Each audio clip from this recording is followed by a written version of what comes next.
Baik, bismillahirrahmanirrahim. Assalamualaikum warahmatullahi wabarakatuh. Waalaikumsalam warahmatullahi wabarakatuh. Waalaikumsalam warahmatullahi wabarakatuh. Ya, selamat siang, salam sehat dan salam sejahtera bagi kita semua.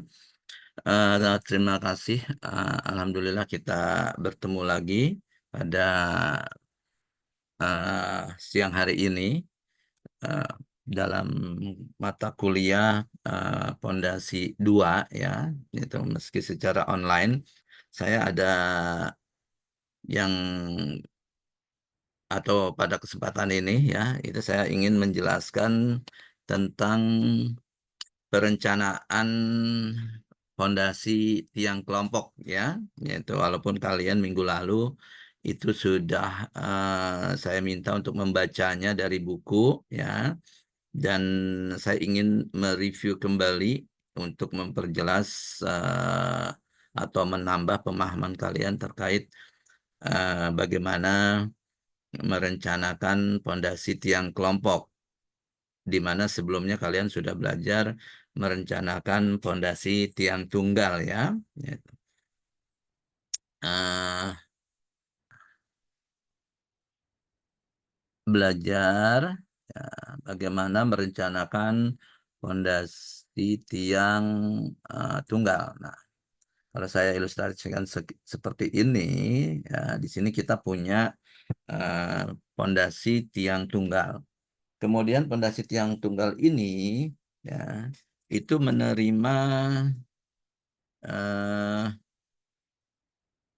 menerima oke ya, tiang tunggal ini menerima beban yang saya sebut beban V. Oke ya.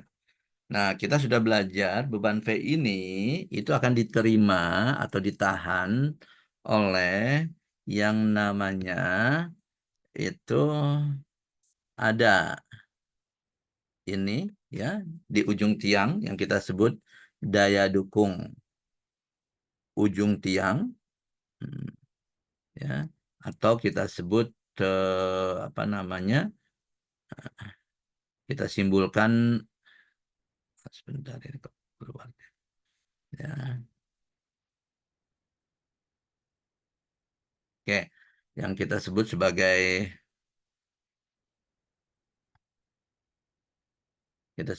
QSP di sini. Eh, enggak muncul. Sebentar ya, ini kok. Oke, ya, di sini ada.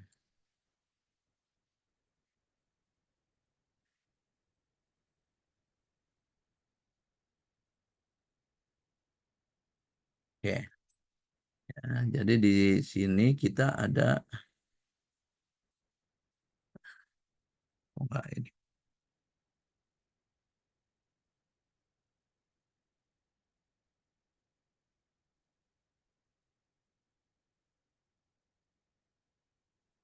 bereaksi ya, sebentar ya, saya apa, stylus saya kok kayak, ini saya pindahkan dulu. Oke,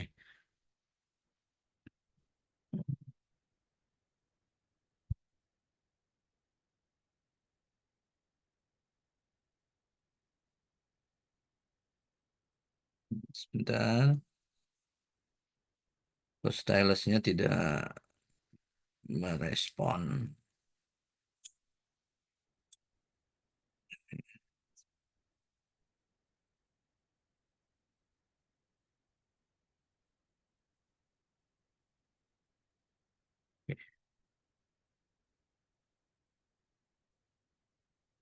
Ya, di sini ada kibe ya. Kibe itu adalah daya dukung ujung tiang ya. Kalau saya sebut di sini kibe adalah daya dukung ujung tiang ya. Nah, ini yang kalian sudah pelajari ya. Bagaimana menghitung daya dukung ujung tiangnya ya, sudah dipelajari di bab sebelumnya ya, di pondasi perencanaan pondasi tiang tunggal. Kemudian ditahan juga oleh yang namanya QS. ya. Daya dukung selimut tiang, ya. Di sini ada daya dukung selimut tiang, QS namanya, ya. Daya dukung selimut tiang. Oke. Nah, keduanya ini kalau kita jumlahkan itu menjadi, ya, itu menjadi ini, ya, kalau kita jumlahkan itu menjadi QA, ya, gitu. Daya dukung Q ultimate, ya, bukannya QA, QU, ya, Q ultimate, daya dukung batas, ya, ultimate, di mana besarnya adalah QB, ya, plus QS, ya. Nah, ini daya dukung batas, ya, atau daya dukung maksimal, ya, daya dukung batasnya, ya. Nah, kemudian kita mengenal lagi ada yang namanya QA allowable, ya. QA allowable itu adalah, ya, daya dukung yang diizinkan, yang disebut, ya, rumusnya adalah QB atau Q ultimate, atau saya langsung gini aja, ya. Q ultimate, daya dukung batas, ya, itu dibagi dengan faktor keamanan, ya. Jadi ini adalah daya dukung batas, ini daya dukung yang diizinkan, allowable, daya dukung yang diizinkan, gitu, ya.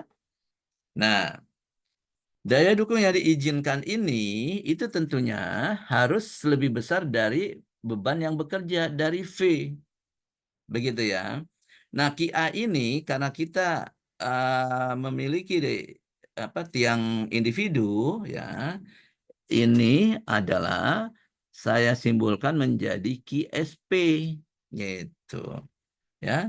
Ini saya simbolkan menjadi QSP, ya. ISP ini tidak lain adalah sama dengan QA, ya, daya dukung yang diizinkan. Untuk membedakan, nah, nanti kita akan mengenal daya dukung yang diizinkan, ya, untuk tiang kelompok. Nah, sementara ini, ya, kemarin, ya, kalian sudah belajar baru QSP, di mana QSP sama dengan QA.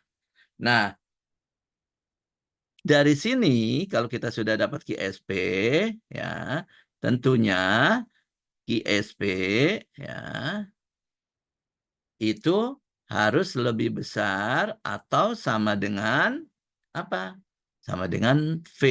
Nah, gini. Ini tidak lain rumus ini, ya, itu sebagai apa? Kontrol, sebagai kontrol apa? Kualitas, kontrol daya dukung vertikal tiang. Jadi ini sebagai kontrol daya dukung vertikal tiang, gitu, ya. Nah, jadi kita ngontrolnya apakah tiang individu ini kuat atau tidak menahan beban V atau gaya V yang bekerja pada tiang individu, ya.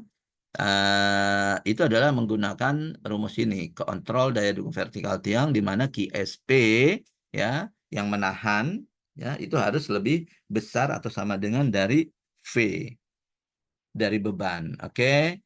Nah, kemudian, ya, kalau kita ada beban, ya, ada beban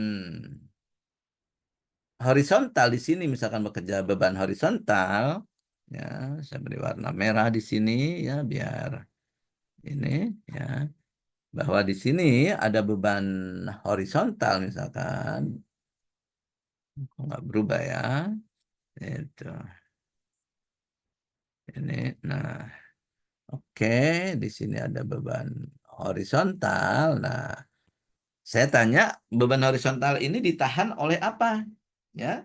Nah, kalian sudah belajar bahwa beban horizontal ini ditahan oleh tekanan tanah pasif yang bekerja di sepanjang selimut tiang ini, ya gitu. Nah, yang bekerja ini yang menahannya adalah ya gitu. Udah kita pelajari ya. Nah, di sini saya simbolkan berarti di sini bekerja yang namanya QSP ya. Gitu. Atau apa? Kalau saya coba lihat biar apa nomenklaturnya atau simbolnya sama ya dengan yang di buku biar kalian tidak bingung ya. Key ultimate untuk ini ya. Namanya HU ya. Di sini ada sepanjang tiang ini sebenarnya tidak lain adalah saya simbolkan aja ya dengan yang namanya HU ya. Itu. Di sini bekerja ada yang namanya HU, tapi HU ini adalah bekerja sepanjang tiang nih ya, sepanjang tiang HU. Nah, kalau kalian belajar buka buku lagi ya, HU ini bisa dihitung besarnya ya, itu berdasarkan tabel di halaman 178 mulai 177 dan 178 dengan menggunakan tabel 5.12, 5.13, 5.14 dan 5.15. Nah, itu sudah kalian pelajari pada saat materi perhitungan atau perencanaan fondasi tiang individu ya. Nah, kontrolnya gimana? Kalau kita tadi kontrol daya dukung vertikal tiangnya adalah QSP lebih besar dari V, nah di sini kita ya dari HU ini ya, kita tentunya akan bisa menghitung HSP ya, di mana HSP ini ya tidak lain adalah HU ya, HU ya dibagi FK gitu ya. Nah, sehingga kontrolnya ya kontrol daya dukung horizontal tiang ya. Nah, horizontal ini ya, horizontal tiang ya. Itu bagaimana berapa? Horizontal tiang adalah HSP ini harus lebih besar dan sama dengan apa? H gitu. Ya kan? Nah, ini analog ya dengan kontrol daya dukung vertikal tiang. Oke? Nah, kita tahu bahwa beban itu bisa berupa beban vertikal maupun beban horizontal ya, tapi juga bisa menerima beban atau ya ada beban berupa momen. Nah, di sini ada momen ya. Ini ya, bisa berupa jadi kemungkinannya kan ada beban V, ada beban H dan kemungkinannya juga ada momen. Gini ya. Nah, tapi pertanyaannya adalah, apakah tiang ini, kalau tiang individu satu tiang ini bisa menerima momen, ya itu tidak bisa. Satu tiang ini atau tiang individu dia hanya bisa menerima beban vertikal V dan hanya bisa menahan beban horizontal. Nah, sedangkan tiang tunggal tidak bisa menerima momen. Nah, bagaimana kalau di sini bekerja momen? Berarti kita butuh minimal 2 tiang. Ya. Nah, makanya di sini saya ini kan lagi ya, momen di sini tidak ada. Nah, bagaimana kasusnya? Ya, kalau kita di sini bekerja selain beban V, beban H, tapi juga terjadi momen ya. Nah, kita lihat di sini. Jadi tadi dikatakan kalau ada momen minimal kita membutuhkan 2 tiang. Itu. Ya, dimana kalau kita minimal 2 tiang, ini harus kita gabungkan. Yang gabungkannya dengan yang kita sebut sebagai pile cap. Ya. ini pile cap. Nah, di mana beban itu bekerja? Ya, ini di sumbunya. Misalkan di sini ya, di sini ada sumbunya ya, di sini. Itu. Jadi beban ini ya itu bekerja di sini. Nah, tadi kita katakan bahwa kita menerima V ya, menerima H dan menerima momen. Oke, begitu. Nah, sekarang ini yang namanya sudah kita mulai masuk ke tiang kelompok ya. Jadi kalau sudah dia minimal 2 tiang ya, itu kita sebut tiang kelompok. Sehingga bekerjanya adalah ya tiang kelompok ini disatukan oleh pile cap ini ya dalam menerima beban, sehingga pile cap ini menyebarkan beban yang diterimanya ini ke masing-masing tiang. Begitu ya. Nah, bagaimana contohnya? Nah, saya perbanyak lagi ya. Jadi kalau misalkan ya, eh, saya ambil contoh ya, bahwa kita punya tiang ya, itu nggak hanya 2 tiang ya. Misalkan kita perbanyak di sini ya. Ini ada misalkan ini dari tampak atasnya dulu saya gambarkan ya. Begini ya, itu di mana di sini ini dia sumbunya, ini sumbu Y-nya, ini sumbu X-nya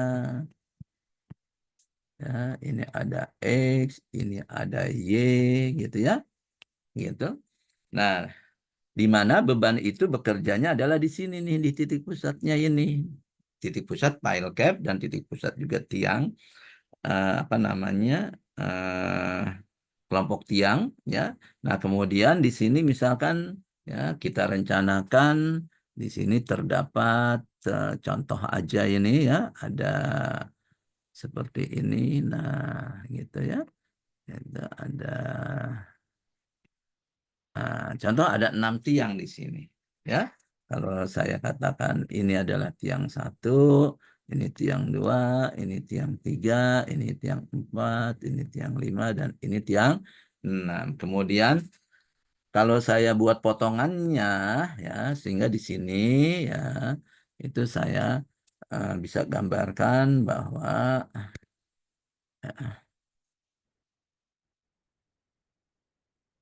ini pile cap-nya ya, kemudian kita punya tiangnya di sini. Oke, gitu ya. Kita punya begini tiang. Oke ya. Itu sehingga bebannya bekerja di mana? Bebannya bekerja di sini. Ini ada V, di sini ada apa namanya H, kemudian di sini ada momen. Oke. Nah, sekarang bagaimana kalau kelompok tiang ini ya? Itu. Nah, tadi kita bilang apa? Kita distribusikan dulu ya kan bahwa pada tiang ini ya, yaitu pada tiang kelompok ini ya. Kalau V ya. Nah, ini saya nyebutnya biar apa sama dengan di buku ya. Ini saya nyebutnya sigma V ya. Jadi V total semuanya. Di sini sigma H ya, gaya horizontal yang diterima total ya.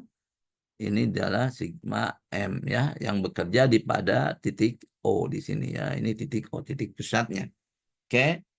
Nah, sekarang kalau kalian lihat kalau beban kita begini ya, pertama adalah bahwa sigma V ini ya, karena dia berada di tengah-tengah, tentunya akan didistribusikan secara merata ke 6 tiang ini ya.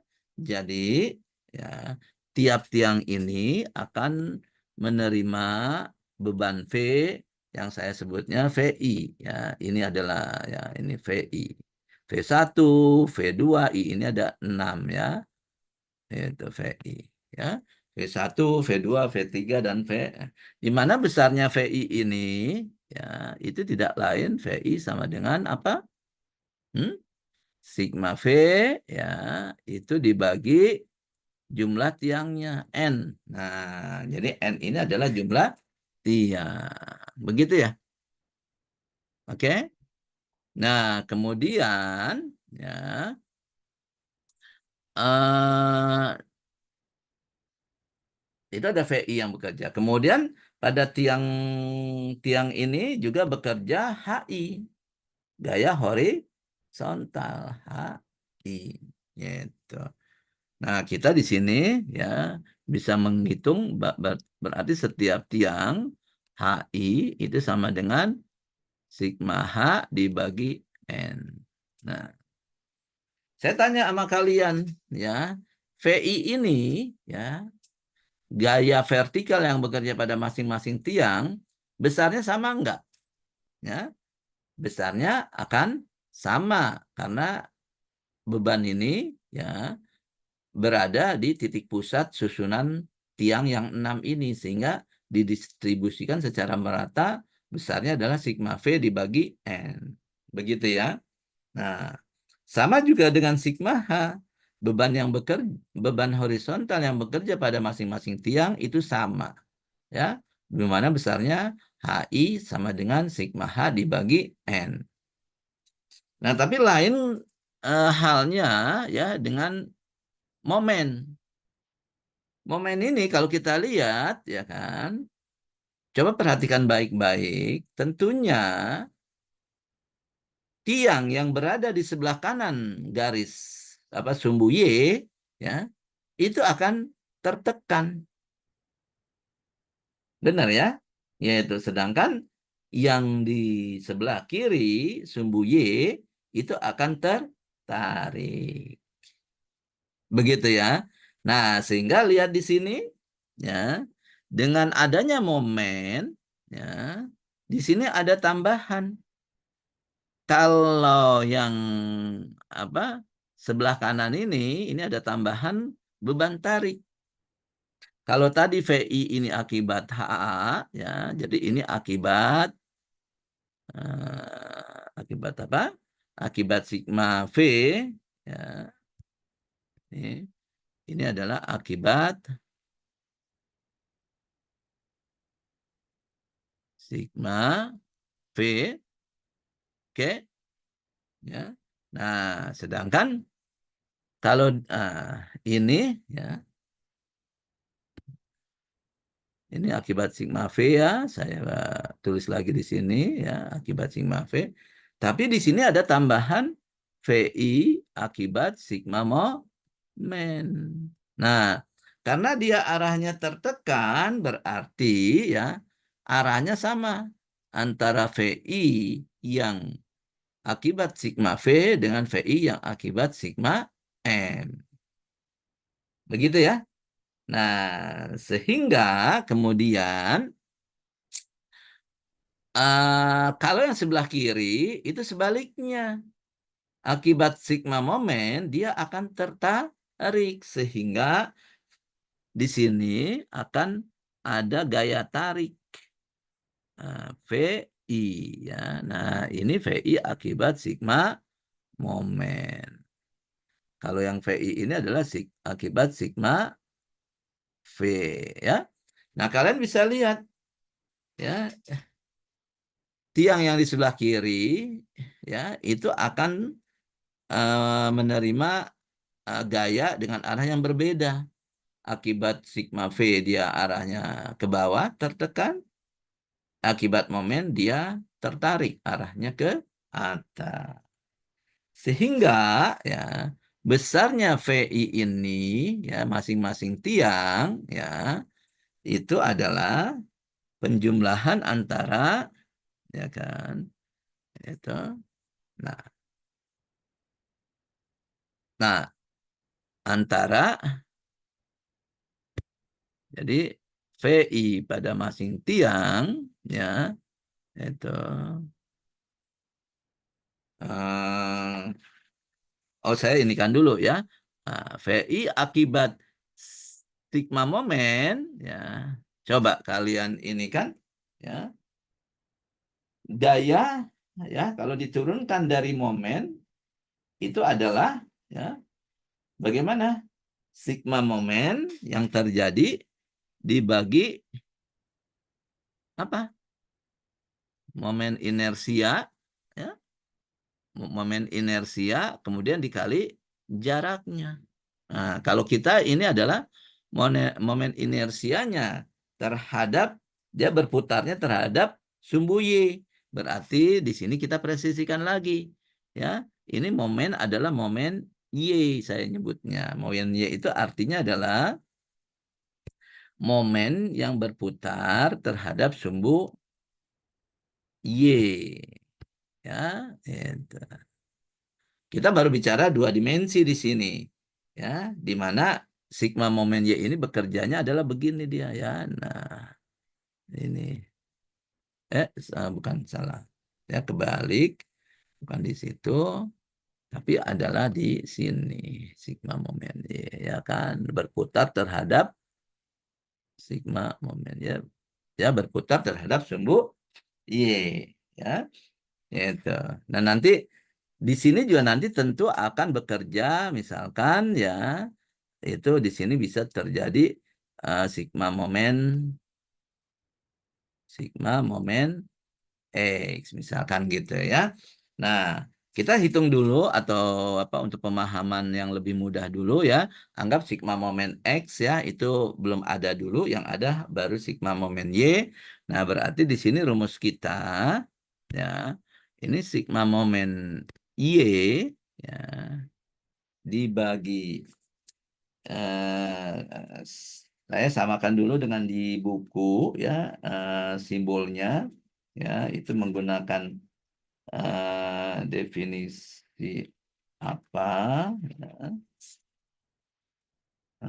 Bentar, apakah dia pakai X atau Y?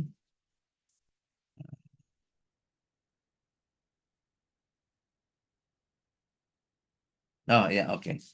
Jadi dia pakai momen inersia terhadap sumbu Y, ya, gitu. Kemudian jaraknya dikali jarak X, gitu.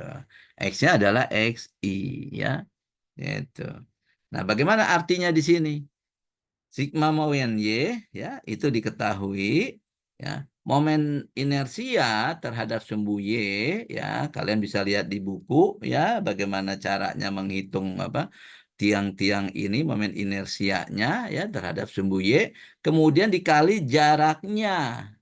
Nah, misalkan kalau tiang 6, ya, itu jarak X-nya berapa, ya, dari titik pusat, ya. Jadi ini adalah apa jarak absisnya, makanya disebut XI, X tiang 6 misalkan, ya, itu jarak X-nya. Nah, oke. Nah, berarti apa di sini, ya, itu berarti eh dari sini, ya, ini akibat apa nih, ini akibat sigma momen, ini akibat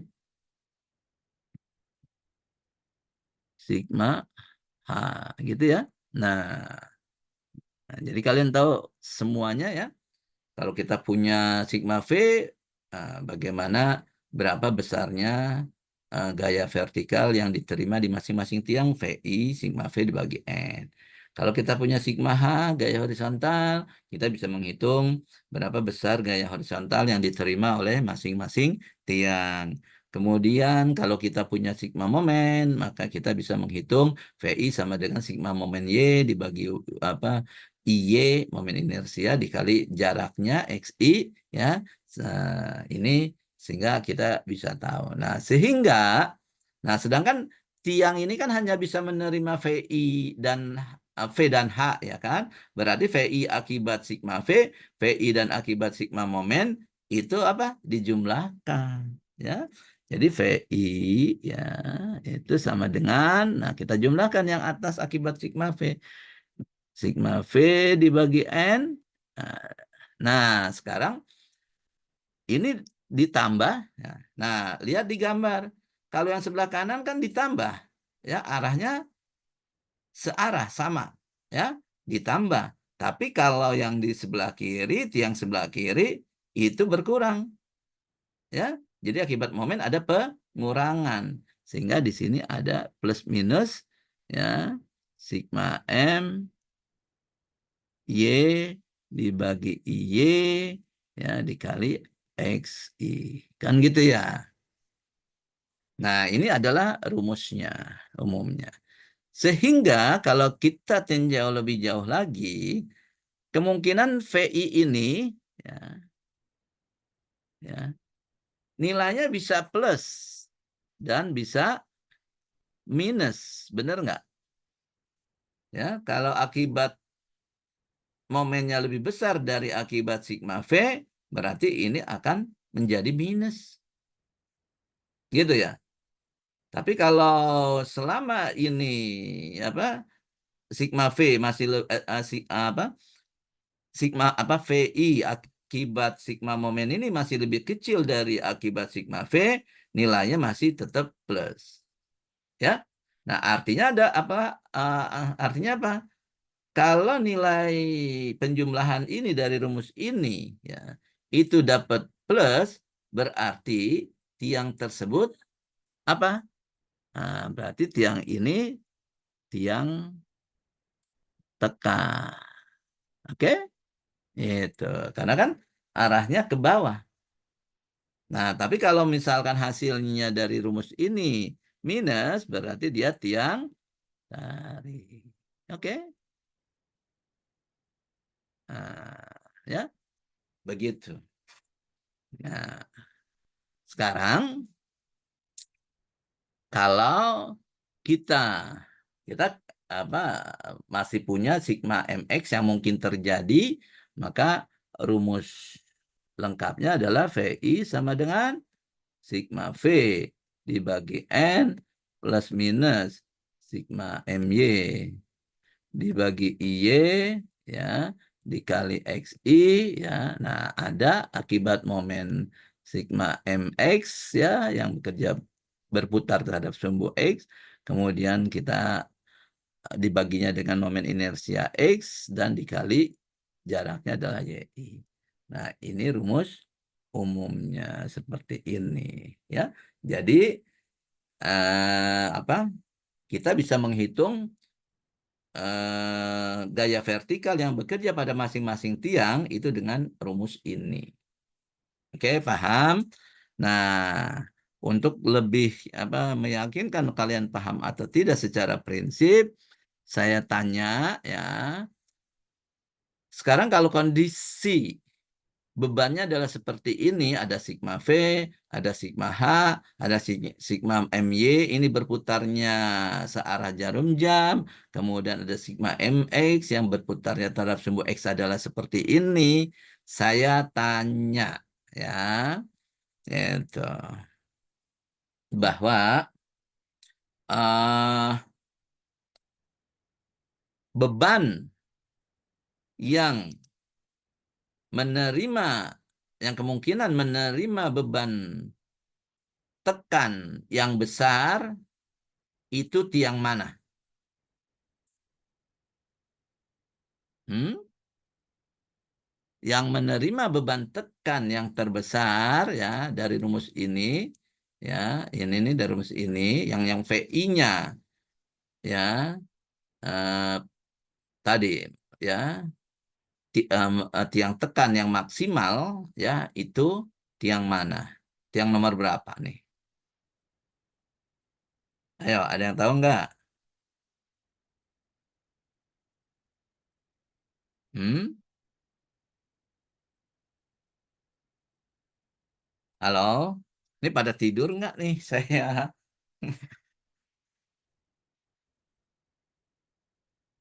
Gimana? Paham nggak? Tiang mana yang menerima beban tekan yang maksimal?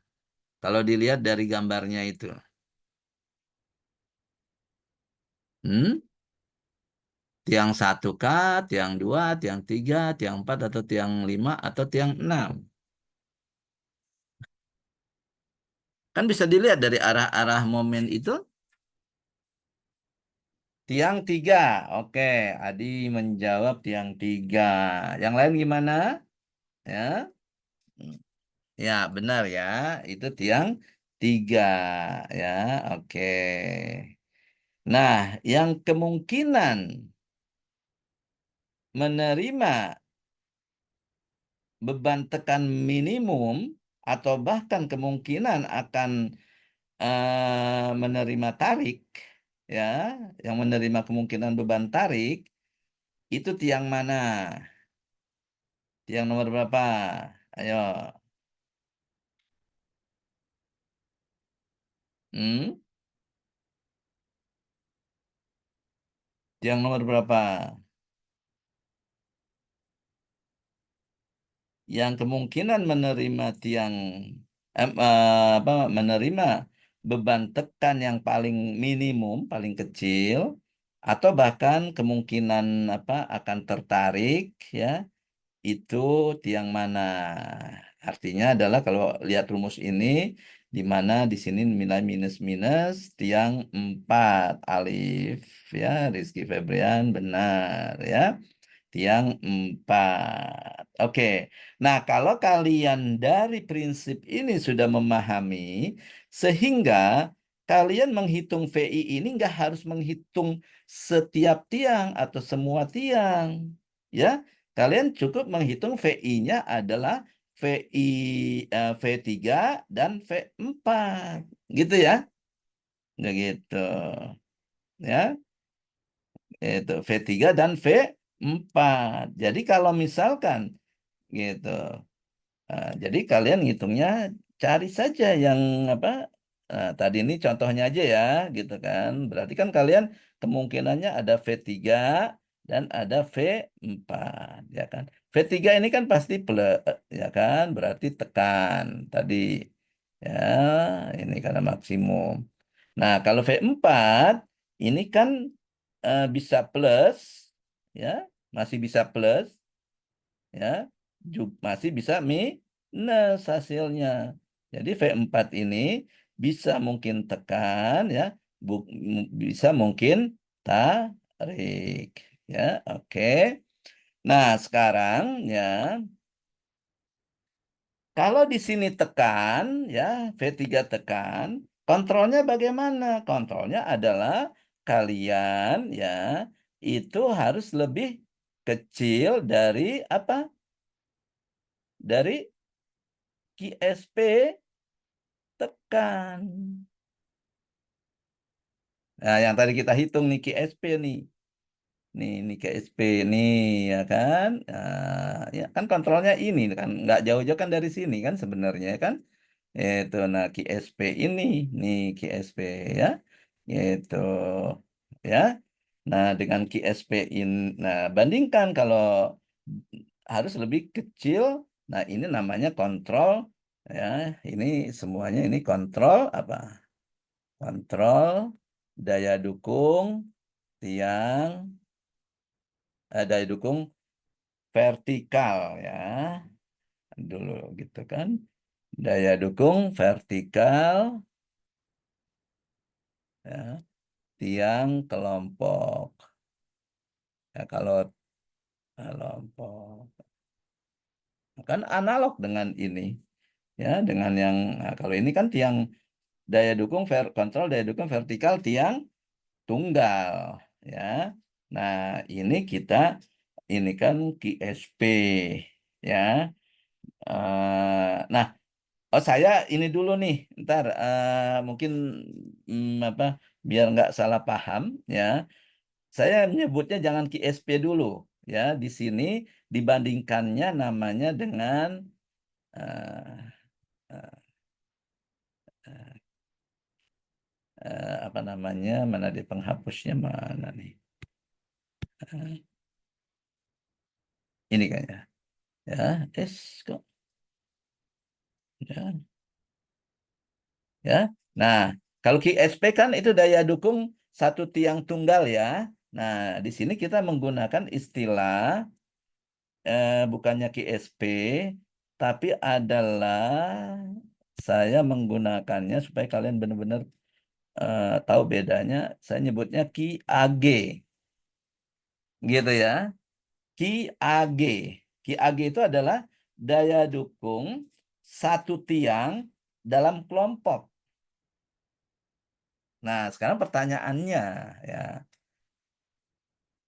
QAG ini sama nggak dengan QPG? Coba saya tanya kalian. QPG adalah daya dukung, ya, ya, daya dukung satu tiang kalau dia berdiri sendiri. Kalau QAG, daya dukung satu tiang, ya, dalam kelompok. Kira-kira sama nggak? Begini sama nggak? Kalau dia berdiri sendiri sama berkelompok sama nggak? Ayo, menurut kalian, ya, logisnya kalian, kalau ada satu tiang nih, ya, daya dukungnya, ya, tadi, ya, kekuatan tiang itu, ya, eh, apa, QB plus QS itu, ya, itu. Kalau dia sendirian, kemudian dia itu berada dalam kelompok, sama nggak kira-kira?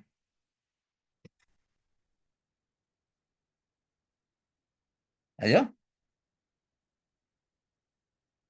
ini pada tidur nggak? Pada dengerin nggak nih?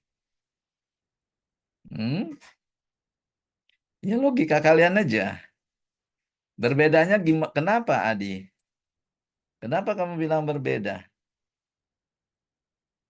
Orang sama-sama satu tiang. Nah, cuma yang satu berdiri sendiri, yang satu di sekelilingnya ada kelompok tiang. Hmm? Kenapa kamu bilang beda? Mana Adi? Adi mana? Ayo Adi. Menurut kamu kenapa kamu bilang beda?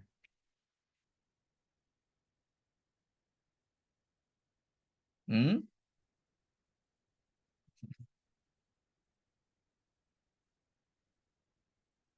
Mana dia si Adi nih? Hah?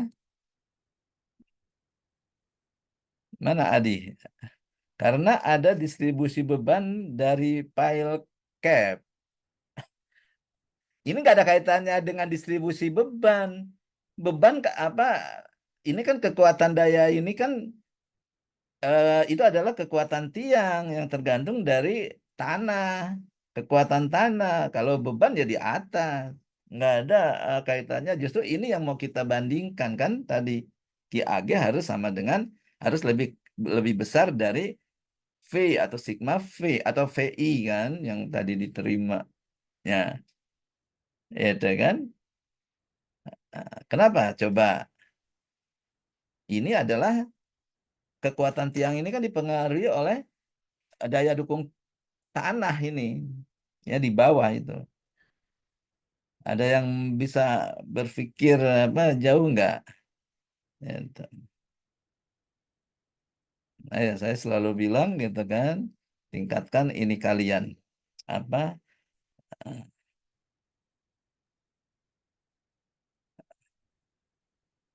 Nggak ada yang bisa jawab.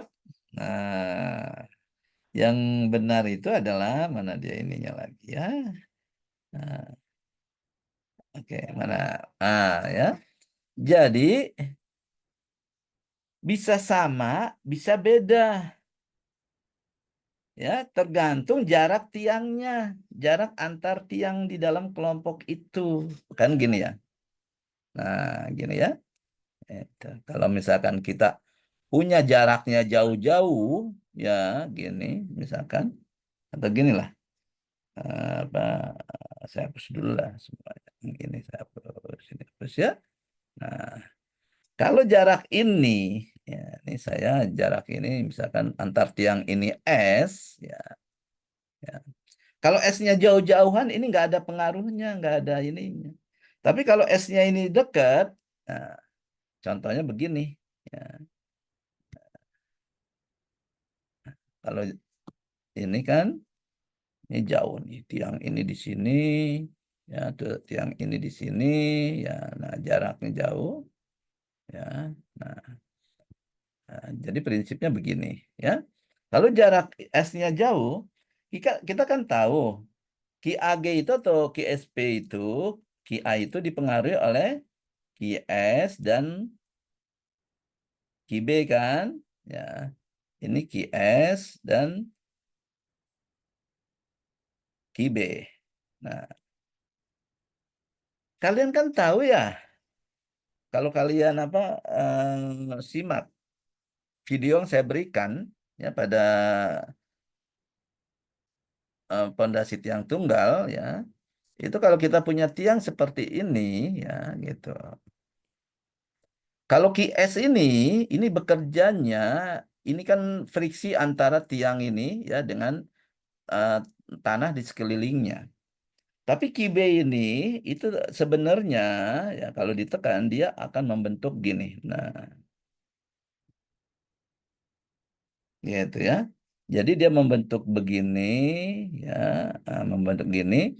Nah, inilah friksi-friksi yang di sinilah yang menimbulkan beban QB daya dukung QB gitu ya.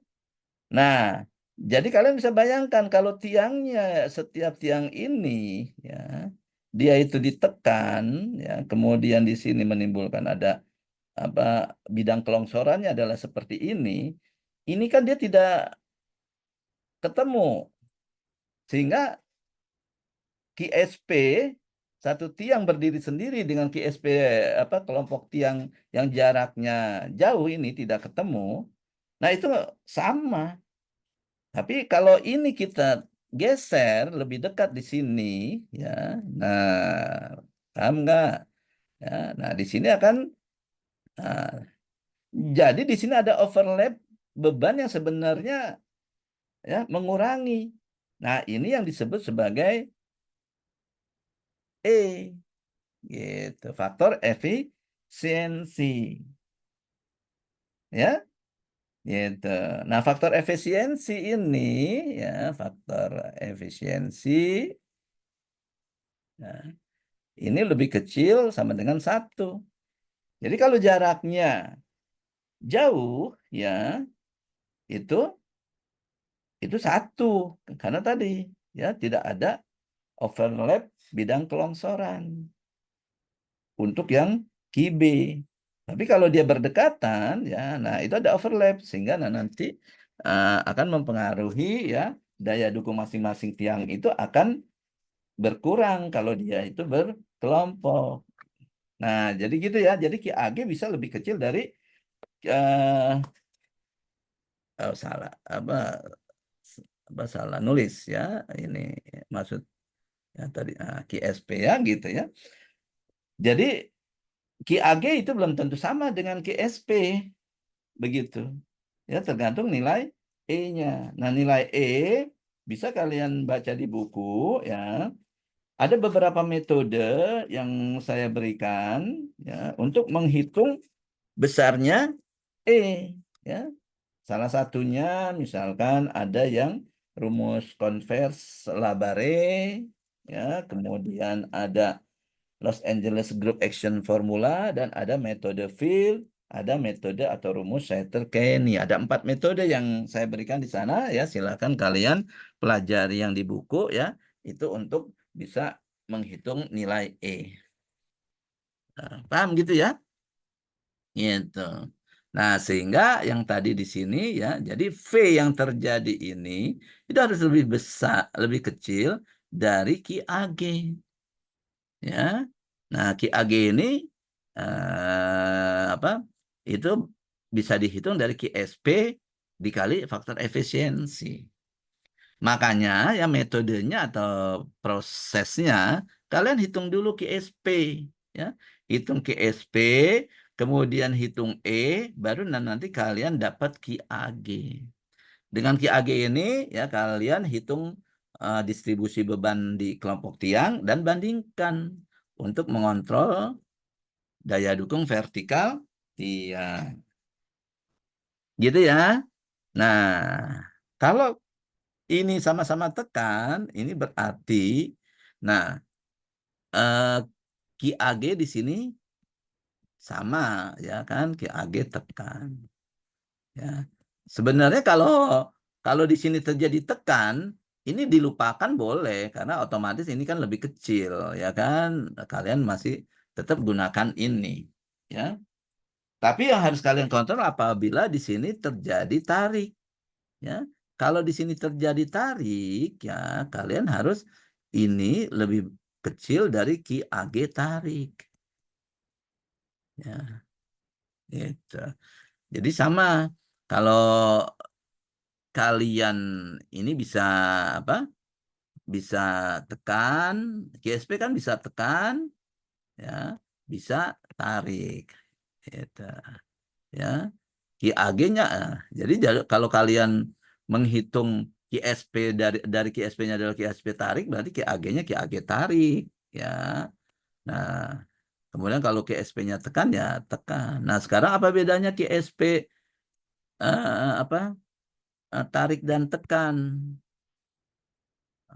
Prinsipnya kan udah saya berikan. Nah, kan gini ya, kalau tiang ini tertekan akan timbul apa?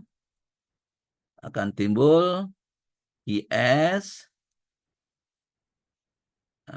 yang arahnya ke atas ya, dan kemudian akan timbul QB yang menahan ya, sehingga ini akan menghasilkan Q ult ya, Q ultimate sama dengan QB plus QS kan gitu ya.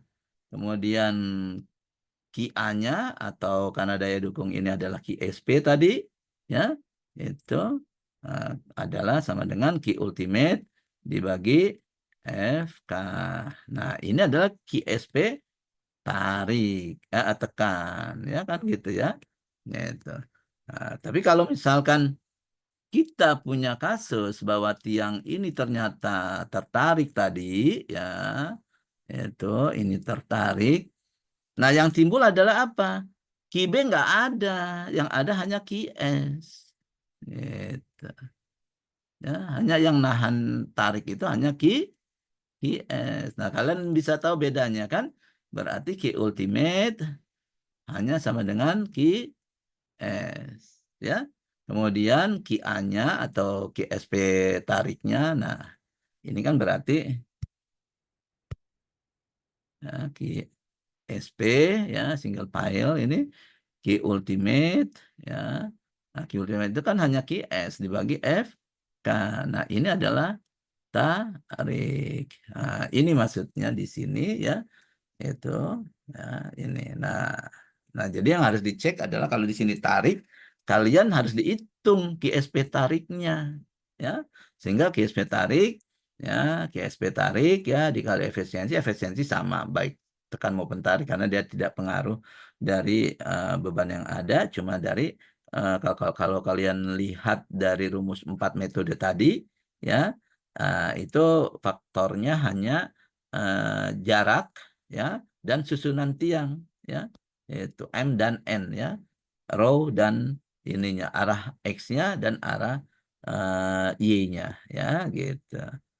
Nah, sehingga nanti kontrol daya dukung vertikal tiangnya adalah seperti ini. Oke ya. Nah, itu cara kita mengontrol daya dukung tiang kelompok ya.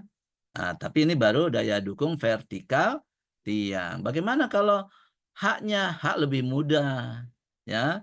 Kalau tadi V ini kan distribusinya ya, kalau arah yang vertikal kita kan ada sigma V kan ini ya, akibat sigma V akibat sigma M. Akhirnya dijumlahkan kan gitu ya. Nah, kalau kita mengontrol daya dukung horizontal tiang, ini cukup ya kan? Kan HI di sini HI dibagi MI.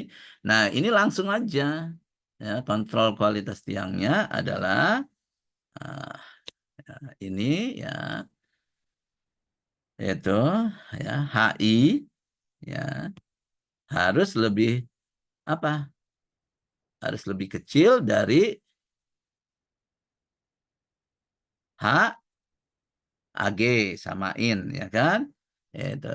Nah, tapi HAG ini ya kalau tadi kan QAG dikali faktor efisiensi, kalau H nggak ada faktor efisiensinya.